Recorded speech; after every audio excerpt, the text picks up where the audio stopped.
Hello friends, நான் நல்லா இருக்கேன், நீங்களும் நல்லா இருப்பீங்கன்னு நினைக்கிறேன்.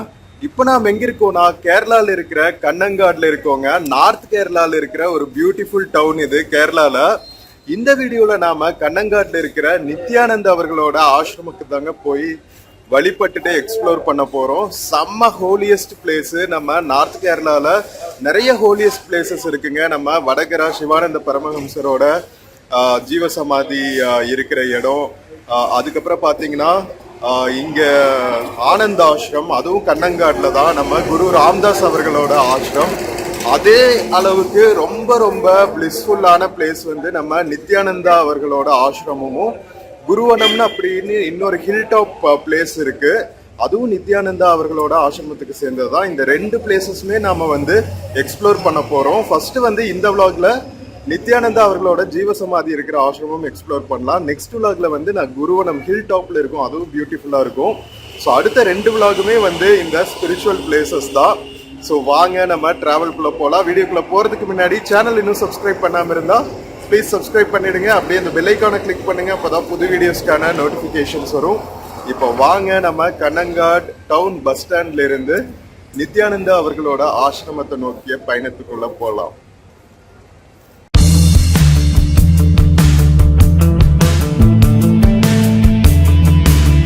மக்களே, நம்ம ஏர்லி மார்னிங் 7 மணிக்கு கண்ணங்காடு பஸ் ஸ்டாண்ட்ல இருக்கோங்க. இங்க பாருங்களா, கேரளாவோட டிப்பிக்கல் சீன்ஸ். எங்க பார்த்தாலும் கம்யூனிஸ்ட் பிளாக்ஸா தான் இருக்கும். ஸோ இது வந்து கண்ணங்காட் டவுன் பஸ் ஸ்டாண்டு. ஸோ இங்கிருந்து நமக்கு பஸ்ஸஸ் இல்லைங்க, ரயில்வே ஸ்டேஷன்ல இருந்து வாக்கபிள் டிஸ்டன்ஸ் தான் 2 கிலோமீட்டர்ஸ். பட் ஆனால் நம்ம ஆட்டோ எடுத்துக்கலாம். 2 கிலோமீட்டர்ஸ் நடக்கணும் காலங்காத்தால. ஸோ கிளம்புறதுக்கு முன்னாடி லைட்டாக ஒரு டீ அண்ட் ஸ்நாக்ஸ் சாப்பிட்டு கிளம்பலாம். ஸோ பஸ் ஸ்டாண்ட்லேயே பார்த்தீங்கன்னா நிறையா டீ ஷாப்ஸு, அதுக்கப்புறம் ஸ்நாக்ஸ் ஷாப்ஸு எல்லாம் இருக்கும். அண்ட் கேரளாவோட அடையாளங்களில் ஒன்று லாட்ரி ஷாப்ஸ், அதுவும் நிறைய இருக்கும். ஸோ இது பார்த்தீங்கன்னா ஒரு வகையில் பார்த்தா நிறைய பேருக்கு வந்து எம்ப்ளாய்மெண்ட் கொடுக்குதுன்னு சொல்லலாம்.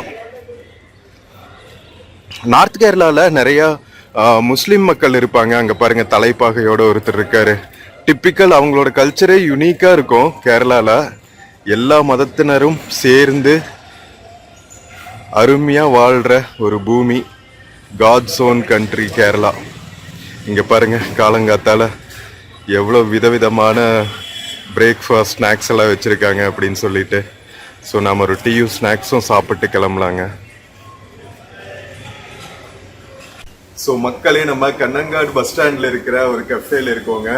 ஸோ சேட்டன் வந்து அப்பம் கடலைக்கறி சுட சுட ப்ரிப்பேர் பண்ணிட்டு இருக்காங்க. நம்மளோட கேரளாவோட யூனிக் டிஷ்ஷஸ்ங்க. நெய்யப்பம் இருக்கு, அதுக்கப்புறம் பருப்பு வடை இருக்கு, அதுக்கப்புறம் பார்த்தீங்கன்னா கீழே அப்பம் வச்சிருப்பாங்க, பத்திரின்னு ஒன்று இருக்கும், அது வச்சிருப்பாங்க. ஸோ அதுக்கப்புறம் பார்த்தீங்கன்னா இலையில மடிச்சு கொடுக்குற ஒரு அப்பம் இருக்கும், உள்ள இருக்கு பாருங்க, இலையில மடிச்சு வச்சிருக்காங்க பாருங்க. இதெல்லாமே ரொம்ப சூப்பராக இருக்கும். கேரளா வந்தால் இந்த டெலிகசிஸ் எல்லாம் ட்ரை பண்ணுங்க. ரொம்ப ஹைஜீனிக்கா செம்ம சூப்பராக ப்ரிப்பேர் பண்ணுவாங்க. ரொம்ப டெலிஷியஸாக இருக்கும். கேரளாவோட ஸ்பெஷாலிட்டி டிஷ்ஷஸ். பிரேக்ஃபாஸ்ட்டுக்கெல்லாம் இதுதான் சாப்பிடுவாங்க. வாங்க சாப்பிட்டு நாம கிளம்பலாம்.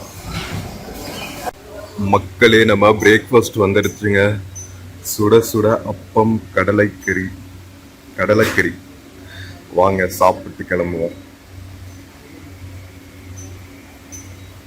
மக்களே, சாப்பிட்டு கிளம்பியாச்சுங்க. செம்ம பியூட்டிஃபுல் மார்னிங், செம்ம பியூட்டிஃபுல் பிரேக்ஃபாஸ்ட், செம்ம பிளிஸ்ஃபுல்லான பிளேஸ்க்கு வேற நம்ம டிராவல் பண்ணிட்டு இருக்கோம் கண்ணங்காட்ல.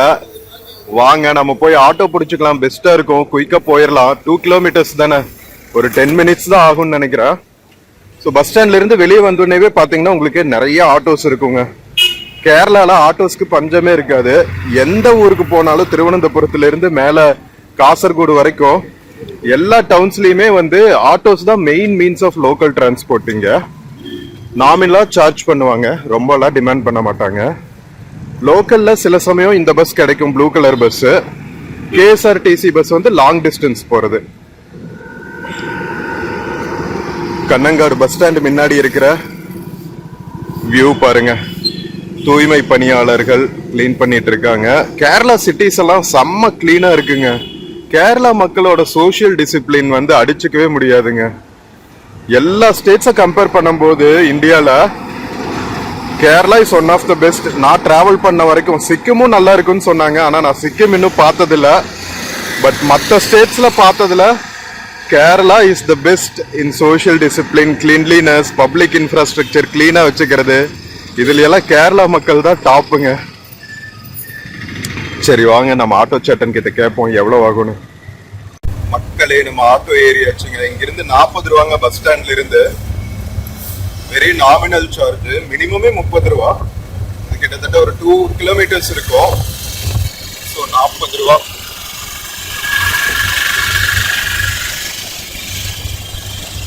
காலையில சில்லுன்னு இருக்கும் வெதரு கேரளால. பட் டே டைம்ல கொஞ்சம் சீ ஷோர்ல இருக்கிறதுனால கொஞ்சம் டெம்பரேச்சர் அதிகமா இருக்கும். மழை காலத்துல எல்லாம் வெளுத்து வாங்குங்க மழை. நம்ம தென்மேற்கு பருவமழை தான் கேரளால அதிகமா பெய்யும்.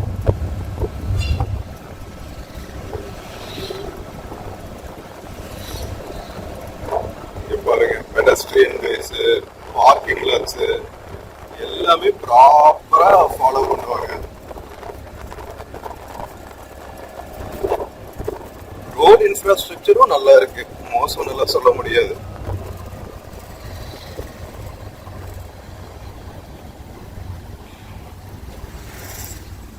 கவர்மெண்ட் பஸ்ஸஸ் விட இந்த பிரைவேட் பஸ்ஸஸ் தான் நிறைய ஓடுது லோக்கல்ல. ஸ்விஃப்ட் பஸ்ஸஸ்னு வச்சிருக்காங்க. KSRTC Swift. அது வந்து பிரீமியம் பஸ்ஸஸ்ங்க.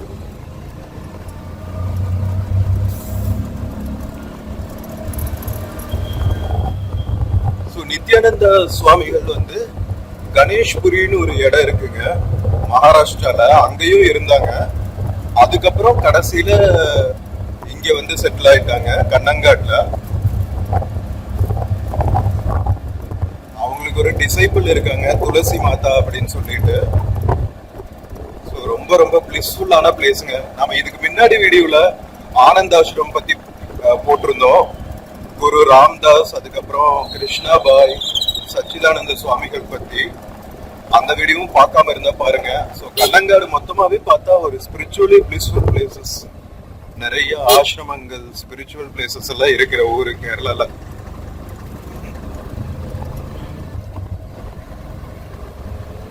போற வழியே பாருங்க எவ்வளவு அடர்ந்த காட்டு பகுதிகளா இருக்குன்னு. இங்க ஹொசத்தூருக்கு ஃபோர்ட்னு ஒண்ணு இருக்குங்க. அந்த ஃபோர்ட்டை சுத்தியும் வந்து என்ன சொல்றது குகை அமைச்சுதான் அங்க தபம் பண்ணினாங்க நித்யானந்த சுவாமிகள். நாம ரீச் ஆயாச்சுங்க. இங்க பாருங்க இதுதான் நித்யானந்த ஆசிரமம் என்ட்ரன்ஸ்.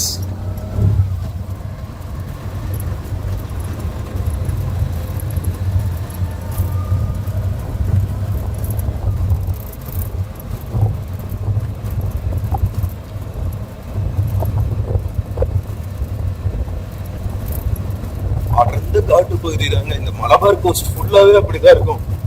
பீச் சைடு மட்டும் கொஞ்சம் பீச் ஏரியா மாதிரி இருக்கும், பிளாட் சர்ஃபேஸ். அதுக்கப்புறம் ஒரு 5 கிலோமீட்டர் 6 கிலோமீட்டர் நம்ம மெயின்லேண்ட் கூட வந்துட்டா ஃபுல்லாவே இந்த மாதிரி தென்னை மர தோப்புகள், பாக்கு தோப்புகள், ரப்பர் எஸ்டேட்ஸ் மாதிரி தான் இருக்கும்.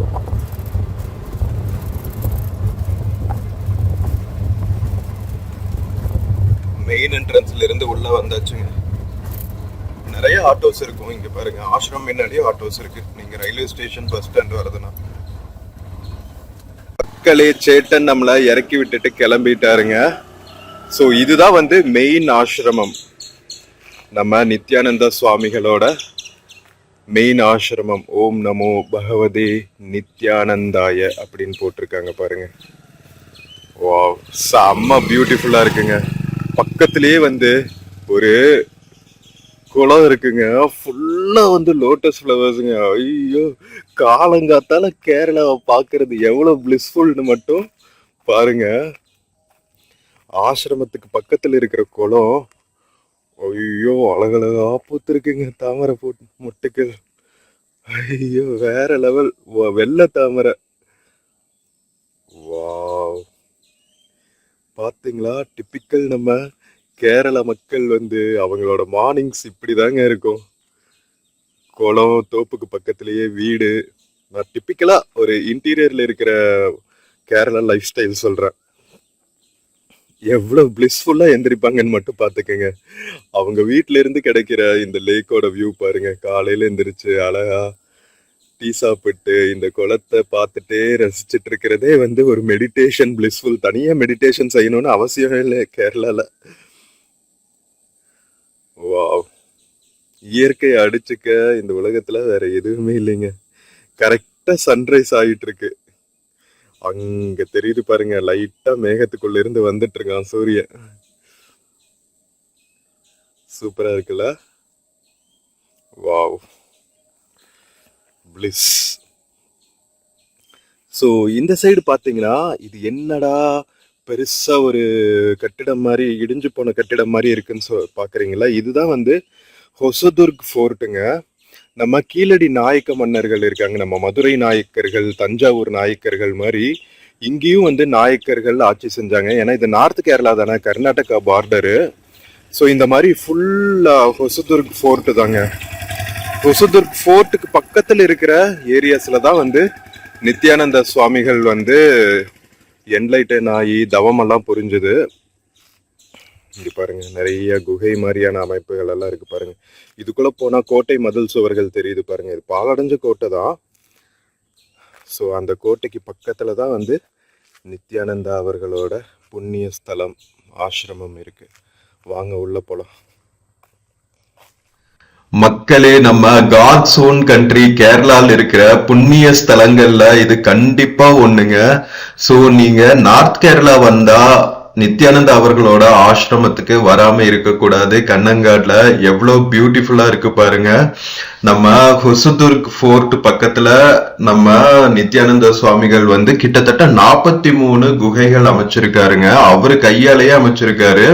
அதாவது என்னன்னா, அவரோட ஞான திருஷ்டியில ஃபியூச்சர்ல இங்க வந்து நிறைய பேர் வந்து என்லைட்டன் ஆவாங்க. பல தேசங்கள்ல இருந்து இங்க வந்து ஞானம் பெற்று என்லைட்டன் ஆவாங்க அப்படிங்கிறதுக்காக அவர் அப்பவே வந்து குகைகளை அமைச்சாரா. இப்பவும் வந்து இந்த குகைகளை போற்றி பாதுகாத்துட்டு வராங்க. அந்த குகைகளை சுத்தி தான் வந்து ஆசிரமம் அமைஞ்சிருக்கு.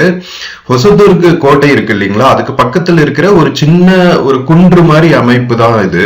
அந்த குன்று மாதிரி அமைப்புக்கு பக்கத்திலேயே நாம பார்த்தோம் தாமரை குளம் இருக்கு. எவ்வளவு பியூட்டிஃபுல்லா இருக்கு பாத்தீங்களா? சோ அந்த அளவுக்கு வந்து ஒரு பிளேஸ்க்கே ஒரு வைப் இருக்கு. அது போக பாத்தீங்கன்னா நித்யானந்தா அவர்கள் அவங்களோட கையால ஏற்படுத்தின குகைகள், அவர் என்லைட்டன் ஆகின இடம் அப்படிங்கிறதுனால இன்னும் எக்ஸ்ட்ரா புண்ணியம் இந்த இடத்துக்கு.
மக்களே கரெக்டா நாம வந்த டைம்ல காலையில ஃபர்ஸ்ட் பூஜை வந்து பண்ணாங்க. ரொம்பவே பிளிஸ்ஃபுல்லா இருந்துச்சு. என்னதான் வந்து சிலை வழிபாடுகள் வந்து நித்யானந்தா அவர்கள் வந்து என்கரேஜ் பண்ணல அப்படின்னாலும் கூட அவரு வந்து ஜீவசமாதி ஆனதுக்கு அப்புறம் பக்தர்கள் வந்து பஞ்சலோக சிலை அமைச்சிருக்காங்க அவருக்கு அபயமுத்திரையோட. சோ இது வந்து ஒரு குரு வழிபாடு மாதிரி தான் நாம பார்க்கணும். அதை தவிர பாத்தீங்கன்னா அதுக்கு பக்கத்திலேயே இங்க இப்ப நாம இருக்கிறது வந்து ஒரு மெடிடேஷன் ஹால் மாதிரிங்க. சோ இது வந்து எண்கோண வடிவில அமைச்சிருக்காங்க. ஆக்டோகனல் ஷேப்புக்கு வந்து ரொம்பவே முக்கியத்துவம் இருக்கு. நான் நம்ம சேனல்ல ஸ்பிரிச்சுவல் சம்பந்தமான எல்லா வீடியோஸ்லயுமே வந்து இந்த ஆக்டோகனல் ஷேப் வந்து அடிக்கடி சொல்லிக்கிட்டே இருப்பேன். எண்கோண வடிவத்தில் இருக்கிற இந்த அமைப்புகள் எல்லாமே வந்து இந்த மாதிரி ஞானத்துல முதிர்ச்சி பெற்று ஜீவசமாதியான மகான்களோட இடங்கள் எல்லாத்துலயுமே வந்து இந்த மாதிரி ஒரு எண்கோண அமைப்பு இருக்கும். சோ இங்கேயும் இருக்கு. நம்ம நித்யானந்தா அவர்கள் சின்ன வயசுல வந்து தவம் பண்ணியிருப்பாரு இல்லையா, அது வந்து கண்ணங்காடுல இருந்து இந்த பிளேஸ்ல இருந்து ஒரு 4 கிலோமீட்டர்ல இருக்குங்க. அது வந்து குருவனம் சொல்லுவாங்க. அது வந்து கம்ப்ளீட்லி சைலன்ட் ஜோனு. சோ அங்கேயும் நாம போறோம். அதை வந்து தனி வீடியோவாவே போடுறேன். ஏன்னா அது வந்து ரொம்ப பியூட்டிஃபுல்லா இருக்கும். இந்த பிளேஸ் எப்படி இருக்கும், இதை விட வந்து அது ஃபுல்லா வந்து மலைப்பாங்கான இடங்கள்ல அமைஞ்சிருக்கிறதுனால இன்னுமே வந்து ரொம்ப பியூட்டிஃபுல்லா இருக்கும். சோ இந்த மெடிடேஷன் ஹால் கூட பாத்தீங்கன்னா நித்யானந்தா அவர்களோட சின்ன பிராயத்துல இருந்த போட்டோஸ்ல இருந்து அவரு முக்தி அடைஞ்ச ஸ்டேஜ்ல இருக்கிற போட்டோஸ் வரைக்குமே வச்சிருக்காங்க. மக்களே இங்க பாருங்க, நாம மெடிடேஷன் ஹால்ல இருந்து வெளியே வந்தாச்சுங்க. சோ நம்ம நித்யானந்தா அவர்கள் வந்து குகைகள் ஏற்படுத்தினார் இல்லையா, 43 குகைகள். அந்த குகைகளுக்கு மேல இருக்கிற ஒரு பகுதி தான் இது. அது வந்து ஒரு குன்று மாதிரி அமைப்புன்னு வச்சுக்கோங்களா. அந்த குன்று மாதிரி அமைப்புகளுக்கு கீழே குகை தோண்டி இருக்காரு. அந்த மேல வந்து ஒரு பிளாட் சர்ஃபேஸ் இருக்கும் இல்லையா, அதுலதான் வந்து கோவிலும் மெடிடேஷன் சென்டரும் அமைச்சிருக்காங்க. அந்த ஒரு சின்ன குன்றுல இருந்து நம்ம பார்த்தா இந்த தாமரை குளமோட வியூங்க. சோ இந்த பிளேஸே வந்து எவ்வளவு வைப்போட இருந்திருக்கும் பாருங்க. அப்ப இந்த கன்ஸ்ட்ரக்ஷன் எல்லாம் கூட இருந்திருக்காது. ஒரு சின்ன குன்றுல அவரு இந்த குளத்தோட கரைகள் உட்கார்ந்துதான் வந்து தவம் தியானம் எல்லாம் பண்ணியிருந்திருப்பாரு. சோ அந்த புனிதமான பிளேஸ்ல இப்போ இவ்வளவு பியூட்டிஃபுல்லான ஒரு கோவிலும் மெடிடேஷன் சென்டரும் அமைச்சிருக்காங்க. ரொம்பவே வந்து அழகா மெயின்டைன் பண்றாங்க. சோ நித்யானந்தா ட்ரஸ்ட்னே ஒண்ணு இருக்கு. சோ இங்க வந்து தங்கி நம்ம மெடிடேஷன் எல்லாம் பண்றதுக்கான வாய்ப்புகளும் இருக்கு. இங்க நீங்க நித்யானந்தா ஆசிரம் அட்மினிஸ்ட்ரேஷன் கான்டாக்ட் பண்ணிட்டு நீங்க புக் பண்ணிக்கலாம் ஸ்டேக்கு. சோ எங்க ஸ்டே எல்லாம் இருக்குன்னு நான் காமிக்கிறேன், ஸ்கிப் பண்ணாம கடைசி வரைக்கும் பாருங்க. சோ நித்யானந்தா அவர்களோட ஆசிரமம் வரதுக்கு பாத்தீங்கன்னா உங்களுக்கு கண்ணங்காட் ரயில்வே ஸ்டேஷன்ல இருந்தும் சரி, பஸ் ஸ்டாண்ட்ல இருந்தும் சரி, நீங்க ஆட்டோ எடுத்துக்கலாம். பஸ் ஃபெசிலிட்டி அவ்வளவா கிடையாது. ஆட்டோல வந்தீங்கன்னா மேக்சிமம் ஒரு 100 rupeesக்குள்ள இருக்கும். சோ நீங்க வந்து பெர்ஃபெக்டா சொல்லணுங்க, நித்யானந்தா ஆசிரமம் சொல்லணும். ஏன்னா கண்ணங்காட்ல வந்து இன்னொரு ஆசிரமம் இருக்கு, ஆனந்த் ஆசிரமம் அப்படின்னு சொல்லிட்டு, அங்கேயும் நம்ம போயிருந்தோம். அந்த வீடியோவும் பாருங்க. மக்களே நாம இப்போ இந்த மலை குன்றுன்னு சொன்னோம் இல்லையா, நம்ம நித்யானந்தா அவர்கள் வந்து இந்த குன்றை சுத்தியும் கேவ்ஸ் அமைச்சிருந்தாருன்னு சொன்னோம் இல்லைங்களா, அந்த கேவ்ஸ் தாங்க நாம இப்ப பாத்துட்டு இருக்கோம். சோ பாருங்க, இந்த குன்றை சுத்தி தான் வந்து ஃபுல்லா இந்த 43 கேவ்ஸும் இருக்கு. அதுக்கு பக்கத்திலேயே தான் வந்து ஆசிரமம் கேம்பஸ், அதாவது அந்த குன்றை சுத்தியும் தான் வந்து ஆசிரமம் கேம்பஸ் அமைச்சிருக்காங்க. இங்க பாருங்க, பகவான் நித்யானந்தா தியான மந்திர் அப்படின்னு சொல்லிட்டு ஒரு தியான மண்டபம் தனியா அமைச்சிருக்காங்க. சோ அந்த தியான மண்டபத்துக்கு பக்கத்திலேயே பாத்தீங்கன்னா நித்யானந்தா அவர்களோட சிஷ்யர்கள் இங்கேயே தங்கி அடுத்தடுத்து அந்த வழியா இந்த ஆசிரமத்தை கொண்டு வந்திருப்பாங்க இல்லையா, அவங்க ஸ்டே பண்ணியிருந்த அந்த குடிலும் இருக்கு. ஃபர்ஸ்ட் குடிலா இருந்ததை இப்ப வந்து நல்லா இந்த மாதிரி அமைப்பா கட்டியிருக்காங்க. சோ அங்க உள்ள பாத்தீங்கன்னா அவங்க யூஸ் பண்ண பொருட்கள் எல்லாம் கூட வச்சிருக்காங்க. அதெல்லாம் நாம கொஞ்சம் கொஞ்சமா பார்க்கலாம். சோ ஸ்கிப் பண்ணாம பாருங்க. இப்போ வந்து நாம அந்த குன்றுக்கு பேக் சைடு இருக்கோம். பேக் சைடு பாத்தீங்கன்னா டிபிக்கலா எல்லா கேரளா வீட்லயுமே பாத்தீங்கன்னா கிணறு இல்லாம இருக்காதுங்க. ஒரு குட்டி கிணறு இருக்கும். அவங்க வீட்டுக்கு தேவையான தண்ணி வந்து அதுலயே எடுத்துப்பாங்க. நகரங்கள்ல இப்போ அப்கோர்ஸ் மாடர்னிட்டிக்கு வந்திருப்பாங்க. பட் நீங்க எந்த டவுன் அல்லது சிட்டில இருந்து ஒரு 3-4 கிலோமீட்டர்ஸ் வெளியே நீங்க கொஞ்சம் ரூரல் ஏரியாஸ்க்கு போயிட்டீங்கன்னாவே போதும் நம்ம கேரளாவோட ஹெரிட்டேஜ் ஹோம்ஸ் எல்லாத்துலயுமே வந்து அந்த கிணறு அமைப்பு இருக்கும். அந்த கிணறும் பாத்தீங்கன்னா வந்து அந்த கிச்சன்ல இருந்து டைரக்டா தண்ணி எடுத்துக்கிற மாதிரியான ஒரு அமைப்புல கட்டியிருப்பாங்க. ஸோ ரொம்பவே பியூட்டிஃபுல்லா இருக்குங்க. கேரளா வில்லேஜ் சைடு பாத்தீங்கன்னா அவ்வளவு பியூட்டிஃபுல்லா இருக்கும். இன்ஃபேக்ட் இந்த ஆசிரமமே பாத்தீங்கன்னா கண்ணங்காடு டவுன்ல இருந்து ஒரு 4 கிலோமீட்டர் தான் தள்ளி இருக்கு. அவ்வளவு பியூட்டிஃபுல்லான பிளேஸ். நீங்களே பாத்தீங்களா, நாம அந்த குன்றுல இருந்து பார்க்கும்போது அவ்வளவு பியூட்டிஃபுல்லான தாமரை குளம், அவ்வளவு பியூட்டிஃபுல் வைப்ஸோட வேற லெவல்ல இருந்துச்சு. ஸோ இங்க பாத்தீங்கன்னா நிறைய ஃபாரினர்ஸும் வந்து இங்க ஸ்டே பண்ணி மெடிடேஷன் எல்லாம் பண்ணிட்டு இருக்காங்க. ஸோ இந்த குகை கோவில், இந்த மெடிடேஷன் ஹாலுக்கு பக்கத்திலேயே வந்து இன்னொரு குகை கோவில் மாதிரி ஒண்ணு இருக்கு. அங்க வந்து நித்யானந்தா கேவ்ஸ் போட்டுட்டு அந்த 43 குகைகளுக்கும் என்ன அர்த்தம், எதுக்காக 43 குகைகள் தோன்றினாரு, ஏற்படுத்தினாரு அப்படிங்கிறத பத்தி போட்டு இருக்காங்க. ஸோ மெடிடேஷனுக்கான ரீசன் தான் நம்ம குண்டலினி சக்திய சகசிரகார வரைக்கும் கொண்டு போறதுக்கான தவ முயற்சிகள் மேற்கொள்றதுக்கு என்னென்ன பாசிபிலிட்டிஸ் எல்லாம் இருக்குமோ அதெல்லாம் தான் வந்து நம்ம குருமார்கள் சொல்லிட்டு போயிருக்காங்கன்னு வச்சுக்கோங்களா. ஸோ நம்மளோட அகமுகமா டிராவல் பண்றதுதான் வந்து ஸ்பிரிச்சுவாலிட்டியோட ஹையஸ்ட் ஃபார்ம். அதாவது நாம இப்போ ஞானிகளோட பிளேஸ்க்கு, சித்தர்களோட பிளேஸ்க்கு வந்தாவே வந்து அங்க ஃபுல்லா ஞானம் தான், பக்தியை தாண்டி ஞானம் தான் வந்து முக்கியத்துவம் பெறும். ஞானம் எங்கிருந்து அடைய முடியும், எவ்வளவுதான் படிச்சாலும் நாம அதை அனுபவிச்சு உணராம அதை நாம ரியலைஸ் பண்ண முடியாது இல்லையா. ஸோ அந்த ரியலைசேஷன் வர்றதுக்கு என்னென்ன தவ முயற்சிகள், தியான முயற்சிகள் எல்லாம் பண்ணணும், என்னென்ன சாதனங்கள் எல்லாம் பண்ணணும் அப்படிங்கறத பத்தின டீடைல்ஸ் தான் வந்து ஃபுல்லா இருக்கும். நம்ம ஆனந்தாசிரமம் போனப்போ அப்படிதான் இருந்துச்சு. நித்யானந்த ஆசிரமம்லயும் அந்த டீடைல்ஸ் தான் கொடுத்திருக்காங்க. நம்மளோட சிரஸ்ல தான் எல்லாம் இருக்கு அப்படிங்கறத தான் இங்க டிபிக்ட் பண்ணி காமிச்சிருக்காங்க. ஸோ மக்களே, ஸோ இந்த டீடைல்ஸ் எல்லாம் ஃபுல்லா பார்த்தாவே வந்து நமக்கு ஒரு ஐடியா கிடைக்குங்க. நாம என்னத்தை வந்து அச்சீவ் பண்ண போறோம் மெடிடேஷன்ல அப்படிங்கிறது வந்து கிளியரா போர்ட்ரே பண்ணியிருக்காங்க. ஸோ நம்ம தியானத்துக்கெல்லாம் முக்கியம் சைலன்ஸ் தானே. ஸோ மெடிடேஷன் ஹால்ல அங்கங்க பாத்தீங்கன்னா சைலன்ஸ் சைலன்ஸ் சைலன்ஸ்ன்னு எழுதியிருப்பாங்க. ஸோ இது வந்து ஒன் ஆஃப் த கேவ்ஸுங்க. ஸோ நம்ம இங்க சுத்தியுமே பாத்தீங்கன்னா 43 கேவ்ஸ் இருக்கு, குகைகள் இருக்கு, நம்ம நித்யானந்தா அவர்கள் ஏற்படுத்தினது. அதெல்லாம் நம்ம அடுத்தடுத்த பகுதிகளில் பார்ப்போம். ஸோ இப்ப பாத்தீங்கன்னா நம்ம பகவான் நித்யானந்தா தியான மந்திரோட ஃபுல் வியூ தான் பார்த்துட்டு இருக்கோம்.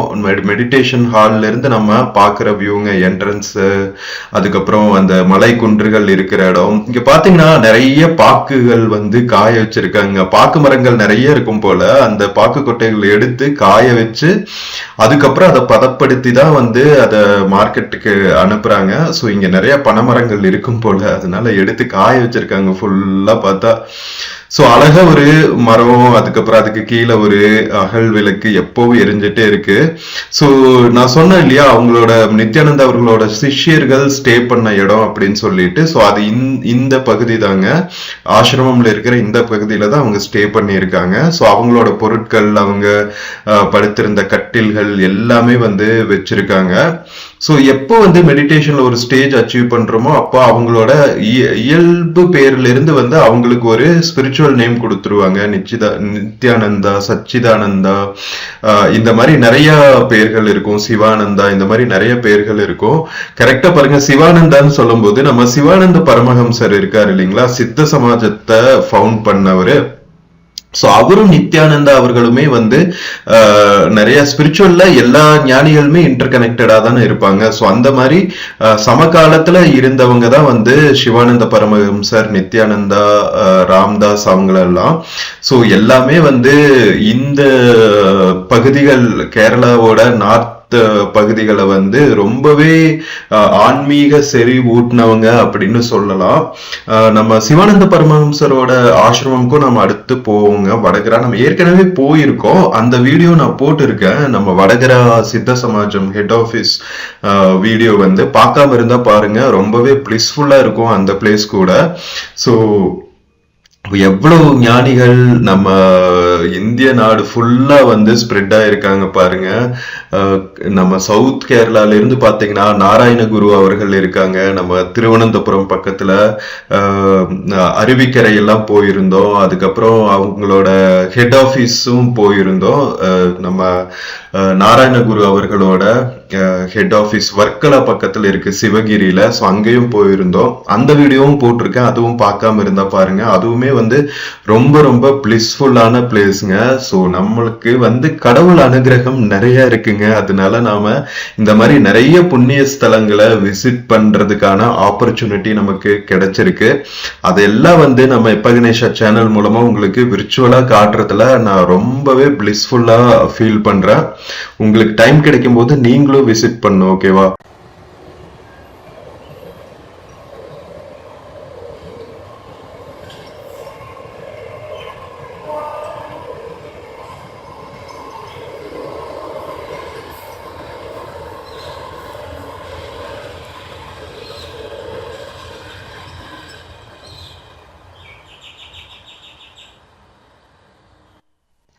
மக்களே பாத்தீங்களா, ஆசிரம் பின்னாடியே பாத்தீங்கன்னா ரயில்வே ட்ராக்கும் இருக்குங்க.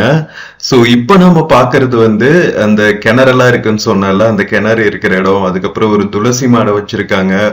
இந்த கிணறு இருக்கிற ஏரியா, மெடிடேஷன் ஹால் இருக்கிற ஏரியா எல்லாமே வந்து அந்த 43 குகைகள் சுத்தி தான் இருக்கு. தண்ணி பாருங்க எவ்வளவு பளிங்கு மாதிரி இருக்குன்னு. சோ உள்ள வந்து துளசி செடியெல்லாம் கூட வளர்ந்துருக்கு பாருங்க கிணத்துக்குள்ளேயே. ஸோ அவ்வளவு வந்து புனிதமான ஒரு பிளேஸுங்க. ஒரு பியூரஸ்ட் ஒரு வைப் வர பிளேஸ்னா கண்டிப்பா நம்மளோட நித்யானந்தா ஆசிரம் வந்து அவ்வளவு பியூட்டிஃபுல்லா இருக்கு. ஸோ இப்ப நாம பாக்குறது வந்து நம்ம மெடிடேஷன் ஹால் கோவில் எல்லாம் கட்டியிருக்காங்கல்ல அந்த குன்று மேல, அந்த குன்றை சுத்தி இருக்கிற குகைகள் இருக்கிற பகுதிகளில் தான் நாம இருக்கோம். இந்த குன்றை சுத்தியுமே வந்து அவரு 43 குகைகளை ஏற்படுத்தி இருக்காருங்க. அவரு கையாலேயே எவ்வளவு கஷ்டப்பட்டு அந்த காலத்துல எந்த டூல்ஸ் எல்லாம் வச்சு அது ஏற்படுத்தினாருன்னு தெரியல. உள்ளுக்குள்ள நாம நடந்து போய் உட்கார்ந்து தவம் பண்ற மாதிரியான ஒரு அமைப்புகள் எல்லாம் பண்ணிருக்காரு. ஸோ இது பாத்தீங்கன்னா அந்த குகைகள் எல்லாம் இருக்கிற ஏரியாவை சுத்தியுமே வந்து என்ன மாதிரி ஒரு இயற்கை சூழல் இருக்கு அப்படிங்கறது தான் நம்ம பாக்குறோம்.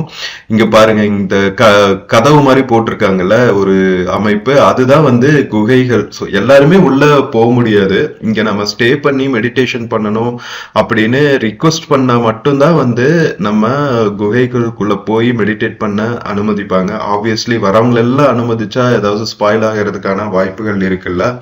சோ இது பாருங்க, நான் உள்ள கொஞ்சம் ஃபோக்கஸ் பண்ணி காட்டுறேன் பாருங்க, எவ்வளவு தூரம் உள்ள போயிருக்கு பாருங்க. சூப்பரா உள்ளுக்குள்ள எவ்வளவு பியூட்டிஃபுல்லா அமைச்சிருக்காரு பாருங்க. உள்ளுக்குள்ள நமக்கு கதவு மாதிரி தெரியுதுல்ல, ஒரு ஓப்பனிங் மாதிரி. அது எல்லாமே வந்து ஒவ்வொரு குகைங்க. இந்த குகைக்குள்ள உட்கார்ந்து நம்ம மெடிடேட் பண்ணலாம். எந்த அளவுக்கு வந்து உலகியல் தொடர்பு இல்லாம நம்ம மெடிடேஷனுக்கு தேவையான ஒரு இயற்கையான அமைப்பை வந்து ஏற்படுத்தி வச்சிருக்காரு பாருங்க அந்த காலத்துல. வேற லெவலுங்க. ஸோ இந்த மலைக்குன்று சுத்தியுமே வந்து அங்கங்க வந்து ஓப்பனிங்ஸ் இருக்குங்க. ஸோ ஒவ்வொரு குகை கோவில்ல இருந்து வெளியே வந்தாலுமே பாத்தீங்கன்னா இந்த தாமரை குளம் தான் நமக்கு கண்ணுக்கு தெரியும். ஸோ அந்த அளவுக்கு வந்து ஒரு மெடிடேஷனுக்கு பக்காவான பிளேஸ வந்து சூஸ் பண்ணி அவரு இந்த ஆசிரமத்தை ஏற்படுத்தி இருக்காரு அப்படின்னு தான் சொல்லணும். ஸோ அந்த காலத்திலேயே தெரிஞ்சிருக்கு அவங்களோட ஞான திருஷ்டியில.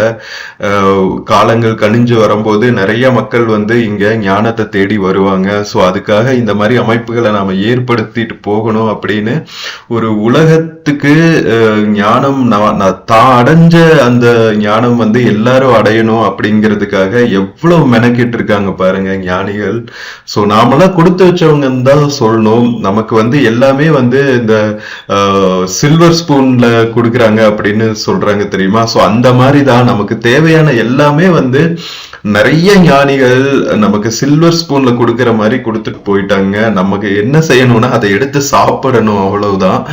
சோ அதுக்கு நம்மளோட உள்முக பயணத்தை நாம ஆரம்பிக்கணும். உலகியல் உலகியல்னு சுத்திட்டு இருக்கிற இந்த சுழற்சியிலிருந்து நாம கொஞ்சம் பிரேக் எடுத்து நியூட்ரலுக்கு வந்து ஓகேப்பா, உண்மையிலேயே நாம எதுக்கு வந்து இந்த பிறவி எடுத்து வந்தோம், அந்த பிறவி எடுத்ததோட நோக்கம் என்ன, அந்த நோக்கம் நோக்கி அந்த கோல் நோக்கி நம்ம போறதுக்கு என்ன பண்ணணும் அப்படின்னு நாம கேள்வி கேட்க ஆரம்பிக்கும் போது நமக்கு ஆன்சர் வந்து இந்த ஞானிகள் தான் கொடுப்பாங்க. இவங்க கொடுத்துட்டு போன ஞானம், இவங்க கொடுத்துட்டு போன புனித நூல்கள், இவங்க ஏற்படுத்திட்டு போன இந்த மாதிரியான புனித இடங்கள், இதெல்லாமே தான் நமக்கு ஆன்சரா இருக்கும்.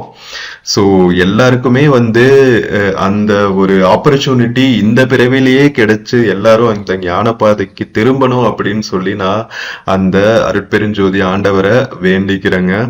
ஸோ இந்த வீடியோ பார்த்துட்டு இருக்கிற எல்லாருக்குமே வந்து ஏதாவது ஒரு சின்ன ஸ்பார்க் வந்து அப்படி என்னதான் இருக்கு, எதுக்காக நாம ஞானத்தை தேடணும், என்ன ஞானத்தை தேடணும் அப்படின்னு ஒரு கொஸ்டின் உங்க மனசுக்குள்ள எழுந்தாவே வந்து நான் ஹாப்பியா ஃபீல் பண்ணுவேன்.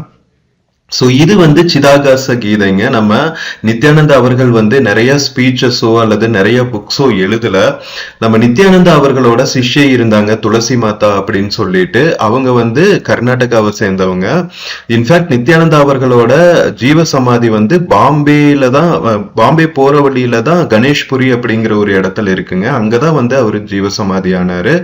சோ இங்கெல்லாம் வந்து அவரு ஞானம் பெற்ற இடம். ஓகேவா? சோ அந்த துளசி மாதா இவர் சொன்ன கருத்துக்களை எல்லாம் எடுத்து தொகுத்து ஒரு புக்கா வெளியிட்டிருக்காங்க. அந்த புக்கு தான் வந்து சிதாகாச கீதை.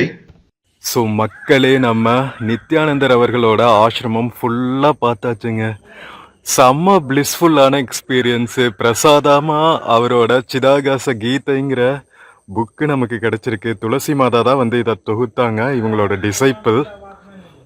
ரொம்ப ரொம்ப பிளிஸ்ஃபுல் எக்ஸ்பீரியன்ஸுங்க. Feel very blissed. உங்களுக்கும் வந்து இந்த பிளெஸ்ஸிங்ஸ் கிடைக்கணும், குருதேவரோட பிளெஸ்ஸிங்ஸ் கிடைக்கணும், ஆண்டவரோட பிளெஸ்ஸிங்ஸ் கிடைக்கணும்னு வேண்டிக்கிறேன். புண்ணிய ஸ்தலங்களுக்கு, பெரியவங்கள் சித்த சாதுக்கள் வாழ்ந்த ஸ்தலங்களுக்கெல்லாம் வரதே வந்து நம்ம புண்ணியம் செஞ்சுருக்கோங்க. அவங்களோட பர்மிஷன் இல்லாமல் நாம் வர முடியாது.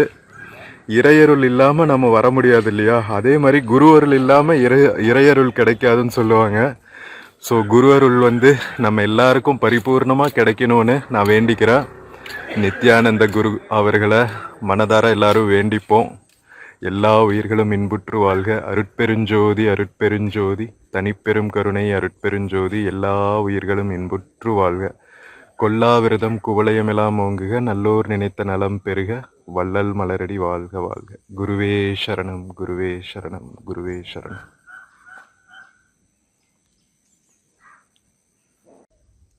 ஸோ மக்களே, கண்ணங்காட்டில் இருக்கிற குரு நித்யானந்தா அவர்களோட ஆசிரமம் நாம் ஃபுல்லாக சுற்றி பார்த்துட்டோங்க. எவ்வளோ பிளிஸ்ஃபுல் எக்ஸ்பீரியன்ஸ்னு என்னால் வார்த்தைகளில் சொல்லவே முடியாது. வேற லெவலுங்க.